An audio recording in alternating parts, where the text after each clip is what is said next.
just going to go ahead and I'll just talk really loudly. I think y'all can hear me. My name is Carrie Jarvis. I'm the Marketing Communications Manager for the Georgia Tech Savannah campus. You may have known about 10 years ago we were still doing undergrad engineering. We've switched to professional education. So now we do PMP certification, Lean Six Sigma, coding boot camps, a lot of different classes, and also we have a K-12 summer camp, a STEAM camp for kids, and so we'd love, if you have children, friends have children, we'd love for you to go to our website and check it out. And this is our amazing presenter, Kevin Dewalt, and he is CEO of Prolego. So let's give him a round of applause. Thanks. Okay, so my name's Kevin Dewalt, and I'm going to talk about the future of work in the era of AI. And the punchline is robots are taking all our jobs. Any questions? Of course, my clicker dies right as I'm starting. All right, technical difficulties. I'm going to try to restart this. Yep, totally froze. I tested this out 2 hours ago.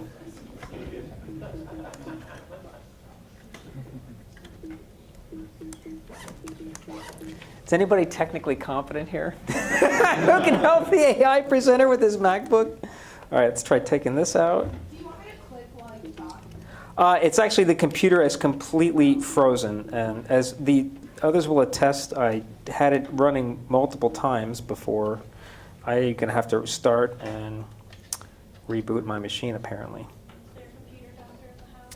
No, and I'm going to actually, I'm going to start talking while this boots up because slides are really just pictures. Yeah, is anybody could help like actually restart this while I'm, thanks Matt. Yeah, it totally died. I don't know what the deal is, but I'm just going to get going. So my company does AI consulting. So we work with clients, and we go to banks and insurance companies and financial services and defense contractors, and we build AI systems. And so Matt, one of our engineers, and I, a couple of months ago, we were out at a client site, and we did our work, and at the end of the day, we said, man, we're hungry, let's go get some food. Well, we're staying in a hotel, and the closest thing was a little strip mall, so we walked down to the strip mall, and there's a sushi restaurant. And so Matt and I walk in the sushi restaurant, and nobody in there, it's pretty early, and we saddle up to the sushi bar and sit down and order our sushi and some sake and some beers, and we start talking about the day of work. And we're talking about what we're building and the data pipelines and the models and the AI and the systems and what's happening. And out of nowhere, rebooting, login. Okay, thanks, Matt.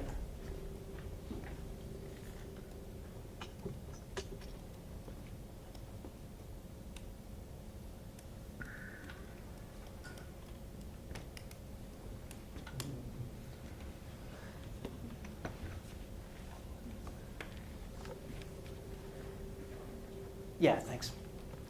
And so out of nowhere, the sushi master leans over and says to us, hey, you guys work on AI? And we're like, yeah. So we're in Plano, Texas, okay? So anybody been to Plano, Texas? So anyway, it's about what you would picture.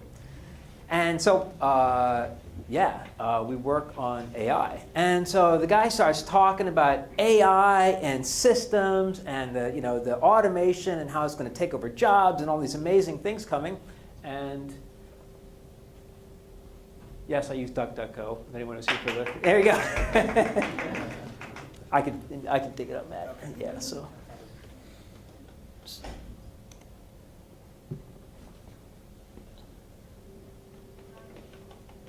Thank you, Matt.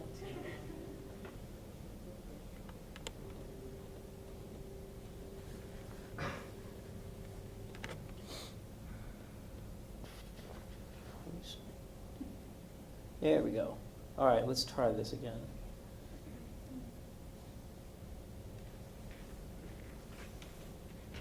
Okay, there's our sushi master. Sorry about that, everyone. Okay, so the sushi master, right? And he starts talking about AI and automation, all these job losses and all this wild stuff that's coming.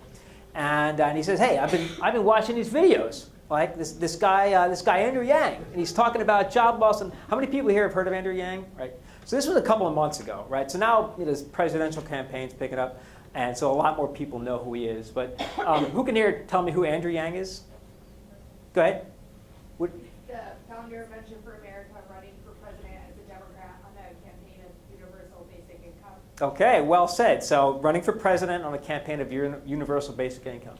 And here's Andrew on the Joe Rogan show, in case you want to learn a little bit more about him. He starts talking about Andrew Yang and automation and job loss and all these things. And the guy's really thought a lot about this issue, right? And so I'm pretty impressed with how much he knows about this. And so then at one point I say to him, hey, Sushi Master, that's great, but at least your job is safe, right? Because we're not going to have robots that come in and start slicing. Not a robot starts slicing sushi. And he goes, oh no. You should see in Japan, they got this robot. It automatically slices sushi for people. It's awesome. He said, people come in, they get this stuff real quick. He said it's going to be great. Computers, they're going to do most of these jobs that are out there. So I was just really amazed that this guy's having this conversation and knows this much about this topic. And keep in mind, this is in a sushi restaurant in Plano, Texas. Like, I'm not having this conversation at Blue Bottle Coffee in Market Street in downtown San Francisco, right? So you got to consider the environment. And so it's becoming clear to me that this conversation is starting to happen around America. Like, people are starting to wake up and realize that things are about to fundamentally change. And this is a really personal issue for me, because I run a company that does AI work, right? There's all kinds of things I could choose to do with my life, and all kinds of companies that I'd start. But I chose to do this. Like, I chose to be a company that works with large organizations like financial services and automotive, banks, and defense contractors, and helps try to adopt these technologies. And every single one of our clients wants us to do one of two things. They want them to help sell more stuff or cut costs. And the way you cut costs with AI primarily is finding jobs that are being done by people and doing them faster and cheaper through automation. So this is something that I have really had to struggle with. So what I hope to do today is to share with you my experience that I've had in this last 2.5 years of running this company. Talk to you about some of the projects and the real work that we're doing, and hopefully make this whole topic a little bit more relatable to you so that you can wake up and start paying attention and start figuring out how are we going to deal with this as a society. Because unfortunately, when I look around, the media does an awful job of talking about this topic. Most of what I read about AI is a headline like this, all right? And there's two things I hate about it. The first thing is the headline is usually like, big scary thing is coming, AI is going to take hundreds of millions of jobs, it's going to happen real soon, and there's nothing you can do about it, right? And the reason I hate headlines like this is because it lacks context. And people have a tendency to just shut down. Like, when you tell people something really bad's coming and there's nothing you can do about it, the natural human instinct is to just ignore it or flat out deny it. And we see that with climate change. Now people are realizing that a lot of the way we've talked about climate change has actually been the wrong approach. And people are shutting down and denying because they feel like it has this scary sensation. But that's not actually what frustrates me most. What makes me most mad is there's always a frickin' picture of a robot, right? So I tell you what, when I talk to people about this topic, it's always robots are coming for our jobs. So I am not kidding you. I literally believe that when people read about this, this is what they expect. They expect that one day there's going to be a truck pulling up to Kroger's over on Gwinnett Street, and a bunch of robots are going to walk out of the truck, and they're going to walk up to the cashier and say, hey, thanks, but I got it from here, right? Like, they actually literally think that's what's going to happen. And of course, if you know anything about software or this technology, you realize that's not the case. But so we've got to find a better way of having this conversation and talk about what's actually going to be taking place. So I want to try to make this a little more real for you and talk about some of the real work we're doing and the kind of things that are coming down the pipe. And mostly when you dig into this topic and when Andrew Yang talks about it and others, typically people will discuss the job losses through automation that are coming. And it's usually around, what industries do you hear about? Trucking, right. And what else? Trucking? Anything else where automation is going to take away lots of jobs? Retail, another one. How about another one? Food service. Wow, you guys, you nailed it. It's like that's the top three, right? And of course, we should be talking about that because those are like, we're talking 10, 20 million people that could be automated in a pretty quick period of time. And it would be pretty devastating for our economy. But I don't think even people that do machine learning and have a familiarity with this technology have a good understanding of actually how deep and how fast this could come. So I want to talk about some of the work that we're currently doing. So we're working on a project now to automate a particular business process at a client. And I can't tell you the client, I can't tell you the work that we're automating, and I can't tell you real technical details about it, but honestly for this talk it doesn't matter, right? Because you could apply the same logic to thousands of other projects being done and people that are smarter than us working on the same thing at other places, right? So we're not the only people doing this. So the details don't matter, but what matters is the nature of the problem, the jobs that people are doing, and the type of jobs that we're now working on automating. So this particular job employs about 100,000 people or so in the US, right? Okay, and it's a good white-collar job. The median salary for this job in the United States is $70,000 a year. In bigger cities, you 120, 130,000, and so these are white-collar jobs with good benefits, the kind of thing that politicians would be thrilled to bring 10 of their jobs to their city. And typically, the people that get this job have a technical or analytical degree, like they're math majors or econ, computer science, statistics, because it requires some thinking and analytical skills and experience to understand how to actually do the job. And additionally, it takes between 3 months to a year of actually on-the-job training to learn how to do it. So it's not something you can really go to school for. It's something you learn through doing it, right? So these are smart people doing this work. Now, the challenge with talking to an audience like this about AI is people are coming here at vastly different levels of experience. And I did a quick poll ahead of time and found out there's a lot of people that are programmers and computer science majors in here. And there's some of you who may have never looked at computers and only have a passing understanding of the technology. So I'm going to try to cover this topic in a way that allows everybody to get something out of it. But in order to help give some value to the people who are in the former category, I've got to dive into the tech a bit. So that's the divers, right? I'm going to dive down into the tech and talk a little bit more about the nature of the problem and what we're doing. But I'm only going to do that for about 10 or 15 minutes, and I'm going to come out. So when I bring up the next slide with divers on that are surfacing, you're going to know that the technobabble's over, right? So try to hang with me. Don't walk out the door. I promise you this won't be another hour of me babbling about tech up here. So if you've done any kind of machine learning, you've probably worked with an approach called supervised learning. How many people have heard of that? The technique? Yeah, so lots of folks have. So supervised learning is an approach where you basically teach an algorithm how to do something by showing it lots of examples. For instance, if you want to teach an algorithm to recognize a picture and tell whether it contains a dog or a cat, you can take a couple thousand examples of pictures of dogs and pictures of cats. You show it to the algorithm, and it learns how to recognize a dog or a cat. This was actually a pretty hard computer science problem until about 2013. And then using convolutional neural networks, people sort of cracked the code. And now it is now, 3 years ago, it was trivially easy to do this. And you download free software, and in 20 minutes you can do this yourself. Like anybody can do it at this point. It's called supervised learning just because you're giving it supervision and examples.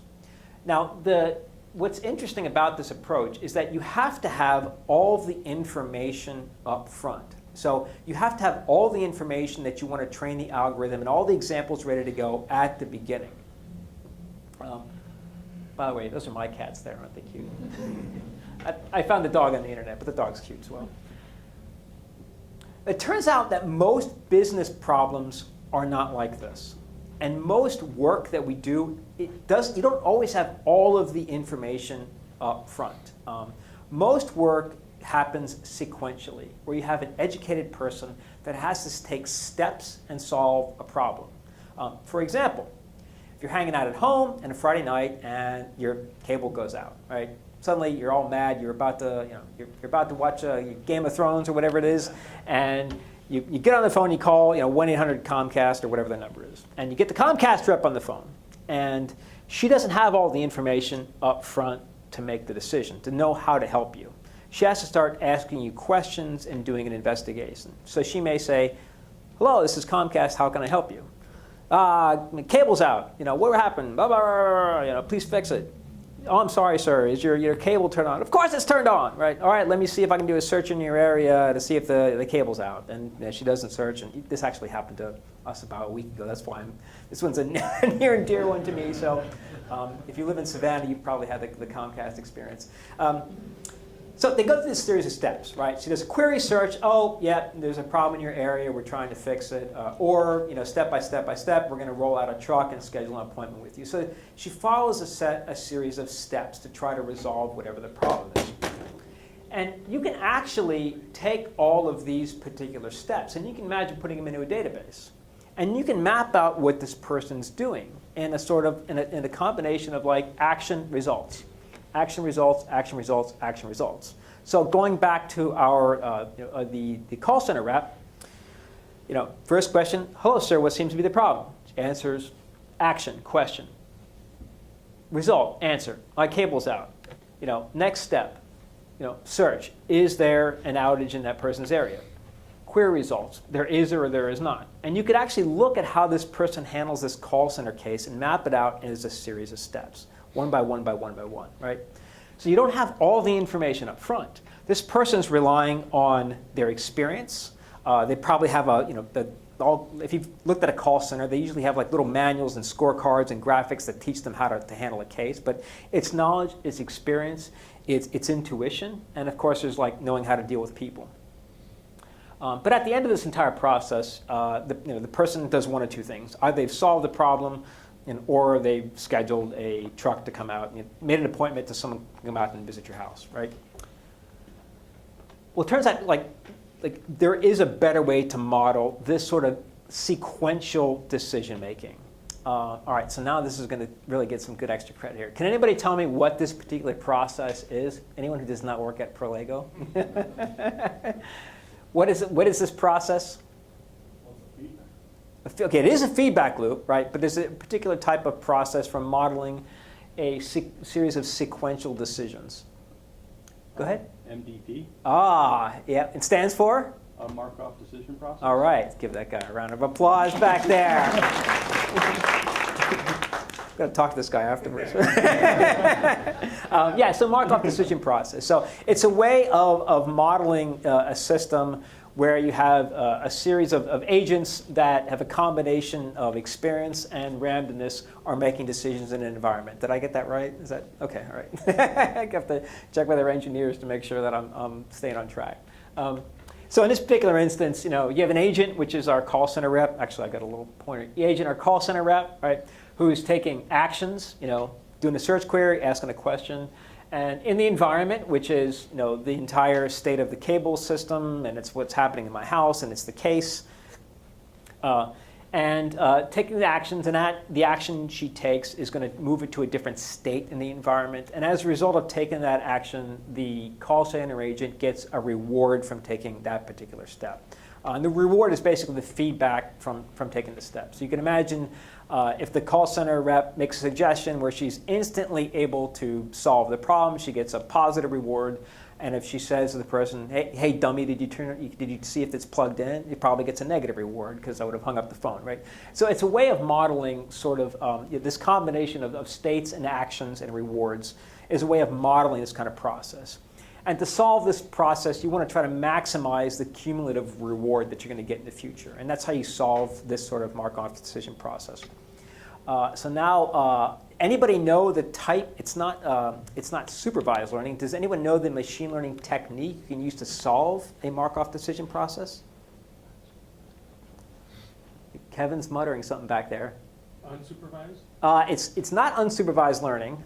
Close. There's sort of like three big categories. There's one more. Go ahead. Reinforcement learning? Reinforcement learning. Now we definitely have to talk to this guy. All right. So reinforcement learning, right? So Reinforcement learning is a technique that was recently, people have been studying reinforcement learning for decades, right? But it's recently become a lot more popular because there's a lot more companies investing in it to solve these kind of problems. So anybody know what this is? What is it? It is Go, but the media event, what happened? Go beat everybody. The computer beat everybody. Yeah, so AlphaGo, which was designed by Google, and this was like 2 years ago, they came up with a program based on reinforcement learning that actually beat the world's best Go player in the world. So Lee Sedol in Korea was beaten by the computer, right? And what's really amazing about this, it's not like 20 years ago when Big Blue, the computer program, won at chess. And chess is a different type of game, and if you basically, Deep Blue won by measuring and memorizing different steps into the future and having a bigger memory bank. AlphaGo actually had to come up with new ways of playing the game. So it was a pretty monumental moment for the research community to see that we could use reinforcement learning to solve this problem. Most of the research that you're going to read about reinforcement learning, or anything you see that's being published or talked about, typically involves solving games, right? And games are a great environment to study reinforcement learning because you can gather lots of data and all the information you need is right there. So, for example, in a game of Pac-Man, if I want to try to model this as an MDP and try to solve the problem, we get the state, right? We know where all the dots are, where the ghosts are, what fruit is left, and we sort of, we know what the state is of everything in the screen. And as far as an action goes, Pac-Man can only move one of a couple different directions. It's left or right or up and down. And we see a very clear reward that happens in the score. So it's easy to run simulations, gather lots of data, and do research on reinforcement learning. And I think that's why when people talk about this technology, because most of the information published about it is in the gaming domain, a lot of people say, hey, this reinforcement learning, it's a couple years away because nobody's really doing anything real yet with it. But at the end of the day, the goal in trying to solve this MDP is to discover a policy. And that's basically a set of rules that tells you what's the best action I should take at this particular moment to maximize my cumulative reward, or in this case, my future score, right? And so that's how you develop a policy. And there's lots of information published out there about, you can go on a Medium and search reinforcement learning, and you can find tons of articles. Most of them end up talking about gaming. We don't have a game, and we're trying to solve this particular workflow, right? We can't run a simulation thousands of times, but we do have something else. We have the history of all of the different actions that people have taken in the past, right? So in the case of Comcast, we can go back and we can look at the tens of thousands or millions of times that a customer service rep has solved a particular situation. And we can take all that information in the database like we talked about before. We don't have Pac-Man moving around the screen, but we have the action, the result, action, result, action, result. We've got thousands and thousands and thousands of examples of this, right? And we can actually use this and model it out. And we call those things trajectories. So a related example, you can imagine if you have an email tech support rep, right? And that tech support rep is sending out emails and reacting to the email they get from a client and sending an email back to that person. So again, you have, action, rep sends email, reply from the customer, right? Action, rep sends email, reply from the customer, and on, right? Until the case is closed. And that represents a trajectory. And so you can imagine if you have thousands of these, you can start modeling out, in related techniques, using reinforcement learning techniques to try to discover an optimal policy. And when you do that, you have a system that's going to allow you to select the next best action you should take based on the cumulative reward you want to try to get the best solution, right? And what's really interesting about having a reward and a policy is that it's a very robust system. So like having human logic, it allows you to have a score and to do more nuanced decisions and deal with like cases that are kind of outside the normal where you would typically have to have human judgment. And that's why a lot of these systems have not worked well in the past. You haven't been able to solve these kind of problems with an expert system or a bunch of rules because something always happens outside the rules that doesn't quite fit what you expect. But with a policy, you have something that's more adaptable that can deal with these edge cases, right? That's an example of the kind of problem that we're trying to solve.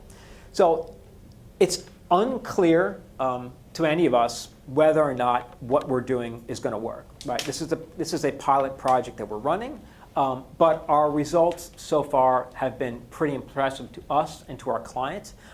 And regardless of whether we solve this problem this year or somebody else solves it next year, or Google comes out with an API that solves it in 3 years, the writing's on the wall. Like, somebody is going to figure this out. Like, we're not the only, our tiny little company here in Savannah, Georgia is not the only people in the world capable of doing this, right?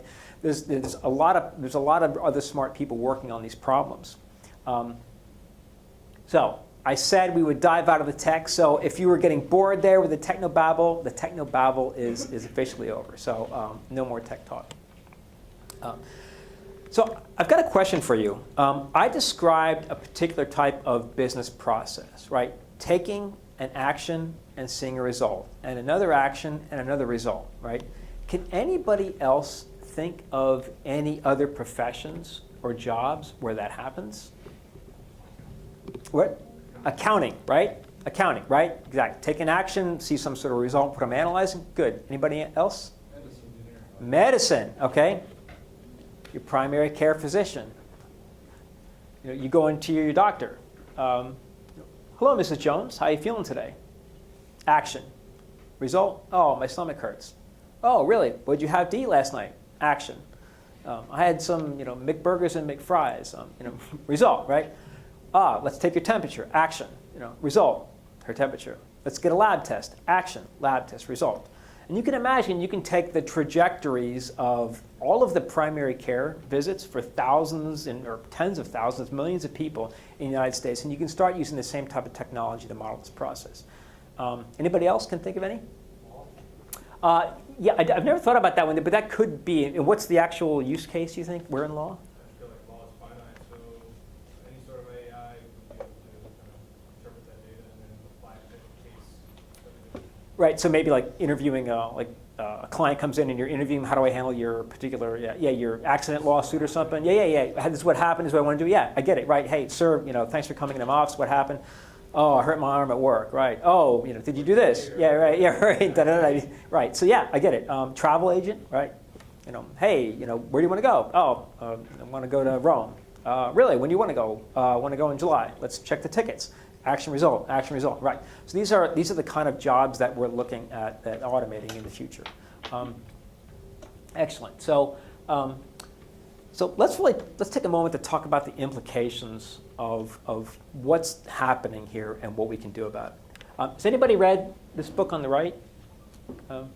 Okay. Anybody? I read it a couple years ago. Anybody want to tell Emily, the prolific reader over there? We heard from her speech. Anybody want to tell us what Hillbilly Elegy is about? Go ahead, Emily.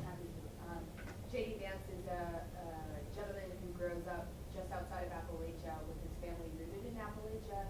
He goes on to join the Marine Corps and then get a law degree from Yale after getting an undergrad from, I think, Ohio State.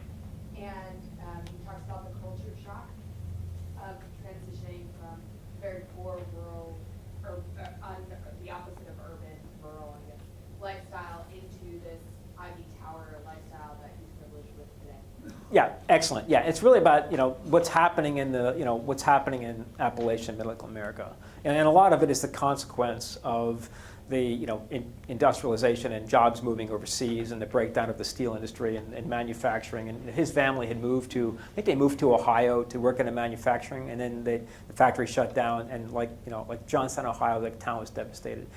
So it's a great human story about what's happening to good, real people in America. How about the book on the left, War on Normal? Anybody read this one? Of course, Emily. Anybody else besides Emily? Emily and I read this book. Anybody familiar with Andrew Yang? Have watched any videos of him? Okay. All right.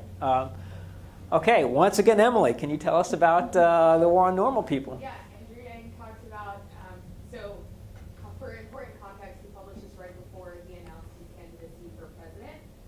And this is really him making the case for UBI and Yep. Yeah. So basically, it's basically how do we avoid? If I had to kind of summarize it, I would say that the headline is Andrew Yang has a plan for how do we avoid this everywhere, right? How do we avoid this kind of future? What happened in Appalachia and in the basically Midwest from happening all around the world? So UBI. Who wants to tell us what UBI is? Go ahead. I'm sorry, I don't know your name there, or yeah, right here. You said you had read. Oh, yeah. UBI, the basic idea is that because the displacement of AI and automation is going to take out a lot of the just retail, trucking, so many different industries. To offset that, they're going to offer, I believe Andrew Yang said $1,000 a month. But he also explained that he wouldn't be extending $1,000 to people that's already taking advantage of Yep. any sort of government assistance. It would just be $1,000 across the board to offset that, make sure your basic needs are taken care of. Great. Excellent. Yeah. So UBI, Universal Basic Income, I think he's packaged it up as the freedom dividend. It's an idea that everybody, as a citizen or an owner in the United States, you get $1,000 a month, right? And he's got a plan for how to pay for that, how to pay for it through value-added tax, and as you said, not taxing other programs. So I'm not here to like fire you up about Andrew Yang, and in fact, I'm not even here to debate or endorse UBI. I will just say that it's one idea on the table. Because we're running out of time and we don't have a lot of ideas. Like, this technology is coming. So it's not just truck drivers. It's not just the fast food. It's not just the retail workers. So we're going to have to figure out what we're going to do. It's not the only idea on the table. And if you start paying attention, you're going to hear other ideas. Anybody know this gentleman? Who's this? Emily really doesn't know. Oh, okay. Who is this? Tucker Carlson. What news network is Tucker Carlson on? Fox News, right? Tucker Carlson did an interview with Ben Shapiro, who you may know is a popular podcast. He's got an idea for solving this problem too. He thinks we should ban self-driving vehicles and ban automated trucks, right? Does anybody think that's going to work? No. Right. No, it's not going to work, right? And in fact, what we're talking about is banning a technology that's going to free up like hundreds of billions of dollars in efficiency, and it's going to save thousands of lives a year, right? And reduce like CO2 emissions. Like, there's every good reason to do this, except for the truckers that are going to lose their job, right? But banning like the technology, I'm not even sure how you would do that. So, but that's another idea on the table, right, for someone who has an audience. So these ideas are coming forth. I don't really want to try to debate what is the best idea. I mean, I've listened to Andrew Yang's arguments, and most of them I find pretty persuasive. But actually, the more I learned about UBI, I think there's some people that have arguments against it that are pretty valid and worth listening to, right? So, I don't know what the exact answer is, but I know that we're going to have one. So I don't want to debate the merits of UBI. If you want to talk about that, we can do it over drinks afterwards, or you can look online. But what I want to address is the primary reaction I get from educated people who are not working in AI when I talk to them about this topic. And it's this one. Automation has always created jobs. So I want to kind of take that one head on. In the first place, we have to look at history and get our facts straight, and that's actually not completely true. Like, when we went through the Industrial Revolution, there was a lot of violence, and there was disruption and billions of dollars of damage, and we have Labor Day, and we have free public schooling because of the social disruption and the populism that came out of the Industrial Revolution. So let's not pretend like this was just this magical time when we got automation, we got the internal combustion engine, and suddenly everybody went happily off to another job. But beyond that, what we're talking about doing is, the basic line is, well, we know this new job that's going to be created. Don't be a frickin' Luddite, Kevin. Just because you don't know what the jobs are doesn't mean that they're not going to be there.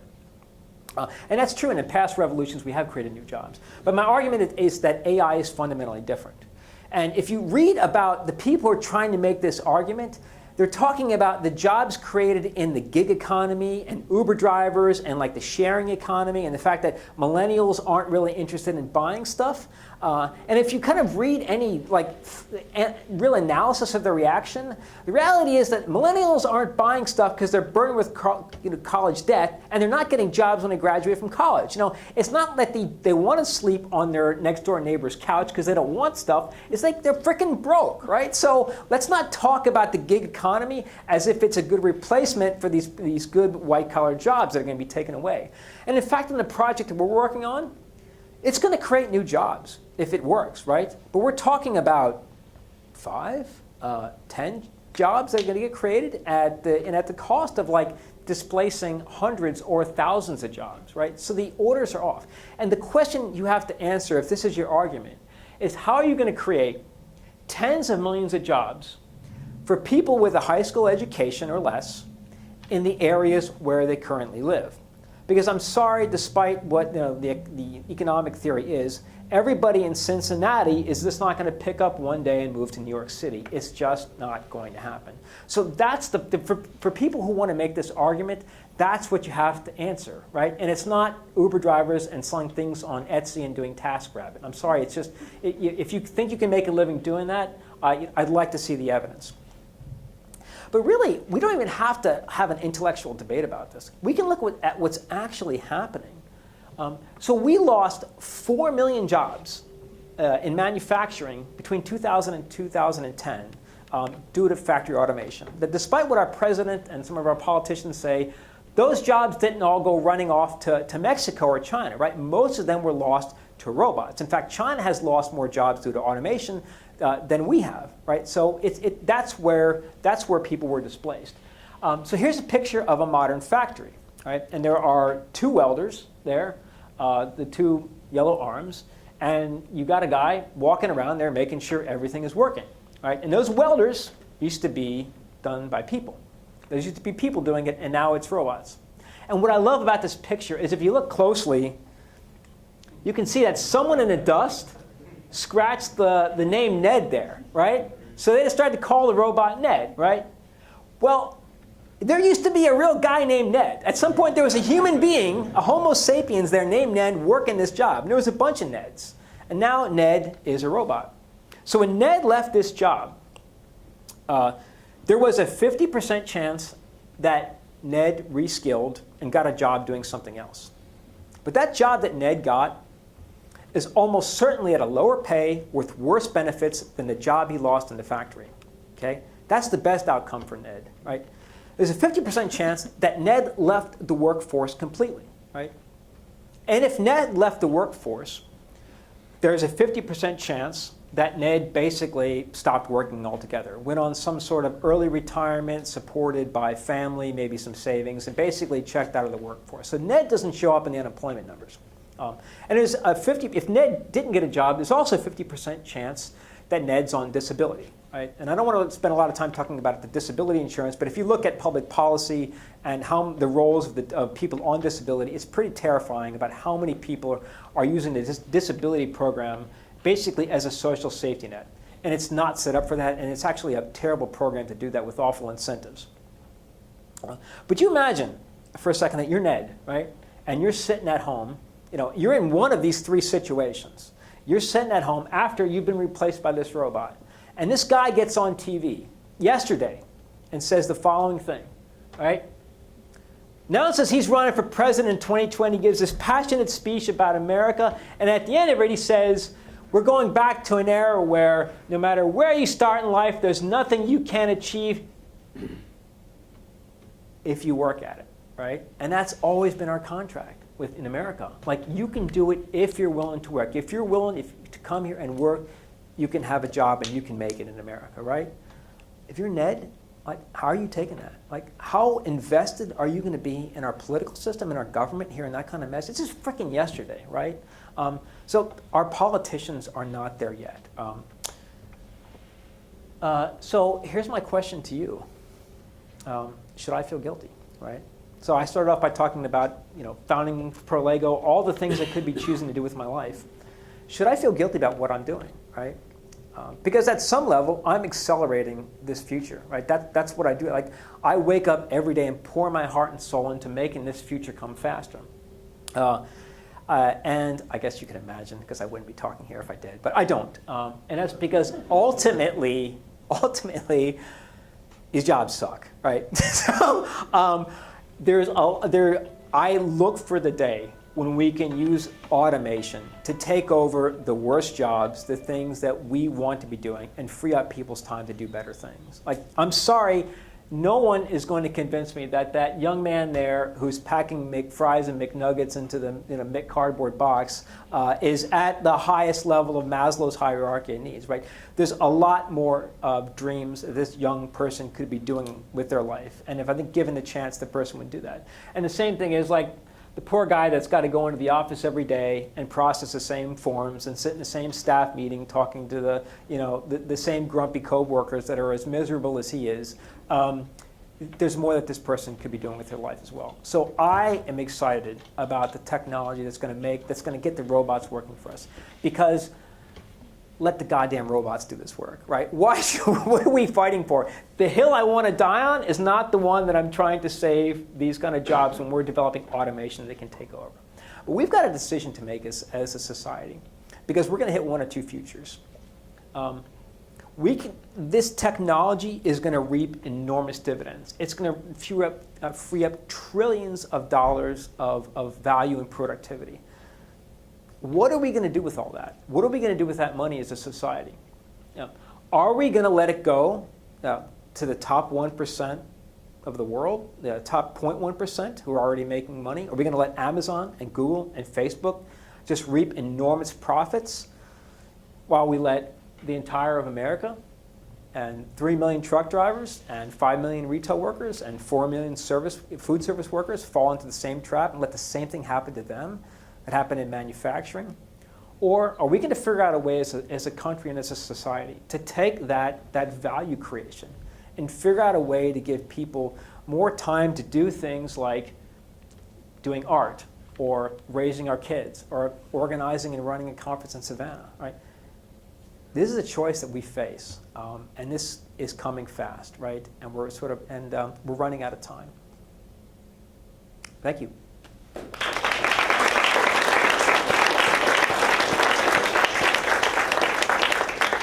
Do we have time for questions? Mm-hmm. Okay. Actually, questions or comments. So some of you may have thought a lot about this, so don't think you have to ask me. If you have something more interesting to say, just tell us what you think. Great. It's on. Great talk. Can you hear me? Can't hear myself. I was wondering what you think the safest job is. His? No, what's his job? AI engineer. So he might be the last one standing. Go ahead. Do you really feel that art is what we would come to when AI is able to take the place of the job? What do you think? Do I think so? Is your question if we had UBI that people would do artists, or would they sit around and play video games and drink beer, or is that? That's what I'm saying. I don't know. I've listened to this conversation so many times, and I'm just curious as far as I believe that UBI is probably the only way we can compensate at this point. Yep. I strongly believe that. I don't know about what people are going to do with it. I don't either. That's Yeah. the biggest Yeah. What will people do with their time? And UBI is not going to solve all the problems. That's why I'm not totally bought into it. Like, that's not the magical elixir. Let's not. The big bandit, though. Yeah. The big Shock absorber. Right. We're probably going to need something like that. Negative. I'm sorry. The tax you pay as employers on your employees. Why can't I think of the word? Payroll? Negative unemployment, like something like that would actually get people to hire more. There are other ideas out there. I don't know which is the best one, but UBI is not going to solve all the problems. Are people going to sit around and smoke pot and play video games all day? Are they going to become artists? I know that Y Combinator is about to do a 5-year study on this. And if you read this study, it's very well designed, and they've actually been pretty rigorous in how they're describing what they're going to do, and hopefully will give some answers. I think the data to date suggests so far that there's a lot of people doing this, right? That are actually investing time, raising kids, family. Big factor the things we undervalue right now, doing things like organizations in their community, starting small business, but a lot obviously won't. What about the institutionalization of maybe some sort of computer science or something like that into our normal school system as we see it? Because isn't that like where we're going anyway? I have to ask somebody else. I'm probably not the best one to comment on that. Cool. Okay. Yeah. Get the mic here. Hi. Don't you think in having this conversation, we're also going to have to involve the conversation around our obsession around the 40-plus hour work week? Because isn't that, they're intrinsically linked, aren't they? Because it seems to me that if you started addressing that, you could almost, as AI, produces more productivity, instead of it being this big shock, that's one thing we could increment or decrement actually, is if we're getting more productivity, we as a society no longer need to work as many collective hours, right? Yeah, we don't. I'm kind of curious how you would actually do that at companies, because if you're just saying, okay, everybody only works 20 hours a week, you're paying the same amount, because at least employers are motivated to do this to cut costs. And by the way, these companies are doing this. This is not the, greedy McGreed sitting around the conference room, how do we make more money? Let's cut all the work. These are people who are in a desperate struggle to survive in their own businesses, and they're competing against startups. So they're trying to automate because they're trying to stay in business themselves. And so they're not really in a position to say, oh, we'll carry the same amount of cost, we'll just cut everybody's work while the government, I guess, could subsidize it maybe through some sort of value add. It's an interesting question, and maybe there's a way to do this. Could you get a truck driver driving part of the way? I don't know. I have a hard time seeing how it would roll out that way given our current employment system, but I'm open to the ideas.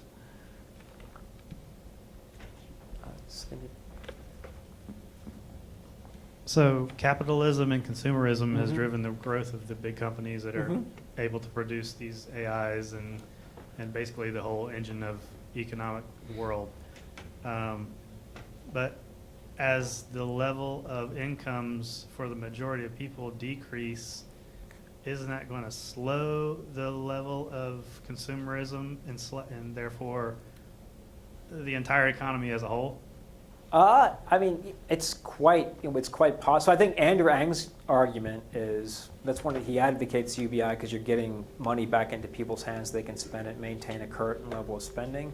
I think that my hope is that even if people's incomes are dropping, that AI is somehow able to drive enough efficiencies that things are cheaper and cheaper and cheaper, like we're seeing with clothing and other goods and services. So I think that's the optimistic view of things. But yeah, it's a good question. I think people just go into debt, right? Yeah, right. Yeah, people go into debt, right? Yeah, staying with most of the conversation. When I think of AI, I think of the advancements as being kind of etching away at what we've already established as a job title or a job description. And I think that what's happening is, the more AI is able to do the last 3 lines of your job description, it reduces the person's job to the first 4 or 5, which, like you're saying, kind of it doesn't. It takes the power out of the employee at that point. So absolutely. I don't know, when you talk about what we have with free time too, I wonder if, as people start to cope with this, if we're going to see the shift in jobs go towards some of the psychologists that have to talk people through these transitions. Seriously, no, the social sciences, basically, the things to help coping until we can get to a point where we're stable with where we've come as far with the AI, but. I don't know. A lot of the conversations have been pretty good around this. I'm surprised you don't wake up unfortunately, guilty. there's also people that are working on building AI apps to do counseling and basically, especially with PC. Really, people are actually investing in this because there's such a demand for these services by people who basically can't pay for them. Not a lot of social sciences. So, action response. What's bothering you? Go ahead. Hi there. I just wanted to ask. How do you think college and above-level education will change as more industries start becoming automated? Yeah. Anyone else want to take this? I haven't thought. Go ahead. I haven't thought a lot about this. Anybody? I'm an education expert. Okay. Go ahead. How's it going to change? Where's the woman from Georgia Tech? Ma'am, there you go. I'm in marketing. Oh. My background is HE admissions, but I have experience in a lot of aspects of higher education. I think the value of education will always be the connections that you make and the relationships that you make. So I don't think that is going to change. I think the products that we're seeing now, like do your online MBA in only however long, and you don't need a GRE, I think the days of that are numbered, because the real value proposition of a world-class education is the connections. That's my opinion. Would you agree? Man, I've been out of school for a while. I don't know. Yeah. But you went to a good school. Like, Yeah. I mean, now at our Yeah. Yeah. Since we're in professional education in Georgia Tech, what our dean is saying now is that, people are living so much longer, you have to be a lifelong learner. So the way that learning comes is not necessarily our traditional PhD system, but with the constant learning, there's constant needs for that it could be the boot camp style, it could be a lot of different ways to learn, but we have to constantly be keeping up, and we have to do that, or we're just always going to fall behind. Yep. I guess the only point I would make to this is this idea that we've just got to teach everyone tech skills is just not realistic. And we have to accept the fact that not everybody wants to or has the aptitude to become a programmer, and we shouldn't pretend that we're going to live in a world that like coding camps are going to be the solution to the loss of trucking jobs. Just wanted to also comment, coming from multiple different cultures and multiple different countries myself, I've been living in Korea, Saudi Arabia, and multiple places in Europe, and I've been living in multiple different cultures and how they handle like education, how they handle their economy system and everything. And I believe the AI system and how it's going to work within here and how it's going to work with the production is going to be very, very well done. How people view jobs right now, they view it as basically an income intake. They don't. People don't because like how you said, like the creativity and innovation and stuff like that. That has to come in a little bit stronger right now, because that's going down a little bit more and more. Because back then, back in the past, the creativity and innovation was more enforced. As you can see, like like Einstein and many other like famous scientists and stuff like that back then used to always say like creativity and innovation is something that you want to go for and strive for, because it makes new things. It makes you think of new ideas and new innovations, and it will push us forward into different directions and stuff like that. And so, do you find it like different having like now that I don't know how much long you've been in America, but do you find that America and how we view this issue is different than other countries and other cultures? Yes, I do. What's the differences? I've stayed here in America for right now 7 years, and from the culture between here and the outside is very different, especially the education culture, because education here is viewed very, very like not as strong as other places. Because in the other places, when they educate you like very strong, and they make sure that it's free for everyone in those areas. And that's why people usually, like when they come out of high school, they always like they have the education. And they're like, oh, we have a basis now. We can go to whatever like their creative mind wants to go for. And usually, like some people would be like, oh, I want to go into engineering. I want to work at CERN. I want to work at here or there. Never know. Like they can make more newer tech and newer education systems and stuff. Yep, great. It's all about the culture that comes down to how we're living. Great, awesome, thank you, Yvonne. So I'm an optimist, and just to throw some optimism on this. Hey, I am too. Depressing fire here. I would put Remember forth, this guy? I would put forth the theory that as people's time as their time frees up, and I believe in the ingenuity and human spirit. I think there are going to be new ways for people to make money and to subsidize the things that they want. And human attention is one of the most valuable things that exists, and that is can be monetized. And I think that content creation and consumption, I mean, when you look at the rise of video games and the amount of money that's generated now on video games and the amount of work that's been created by video games, it's because people have more time for entertainment. So I would like to put forth the theory that there are new ways of content creation and consumption and monetization of that we haven't even imagined that will come about and create opportunities for people to quote unquote work. It might look different than it looks today, and that will create a lot of social discord and revolution, as we're seeing, I think, already in different places. But I think there's a silver lining. Yeah, okay, we're gonna have a fun chat over drinks later on, but I may press you on this question a bit, given your optimism. So. YouTube, Instagram. Somebody else had a. I think we're out of time. done with questions. What's that? We're out of time, unless, are you done answering? I can do one more question if it's okay. So.